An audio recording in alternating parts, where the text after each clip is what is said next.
Hey everybody, what is going on? I hope you guys are all doing well, and welcome to another tutorial video. In this video, I'm going to be explaining to you guys how you can fix the error 404 page not found on WordPress. So let's get right into it. Now, due to me not having the problem and I cannot reproduce it, I will be showing you guys through another article how you can potentially fix your problems.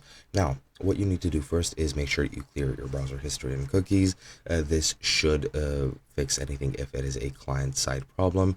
If that doesn't work, you can also try visiting it in incognito mode, and you can also delete and clear your website cache, and that might also fix the problem. Alternatively, if that doesn't work, you can log into the dashboard, go into settings, go into permalinks, and just select the default settings and click the save changes button, and then change the settings back to what they originally were, and then click save settings again just to reset them, and that should work.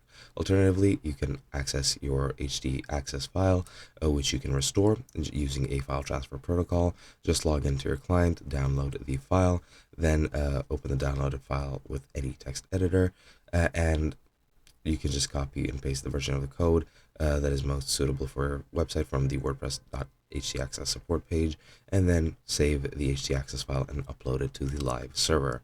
Now, this is an example of the code and what it looks like, so you can even try this code if it works. You can also set up a 301 redirect. You can use a redirect plugin, then go to the dashboard, go into Tools Redirection, and complete the setup to add a new redirect to the actual URL which is being used. And you can also disable plugins and themes, which might also solve your problems. Just go into plugins, go into install plugins. Under bulk actions, just select disabled, and then click apply, and that is pretty much it. You can change and update the WordPress URL in the database as well through phpMyAdmin, through blog and WP option, but that is a bit more time consuming, and I do not know how to explain it to you guys well. So that is pretty much it. Hope you guys enjoyed, and I'll be seeing you guys in another video.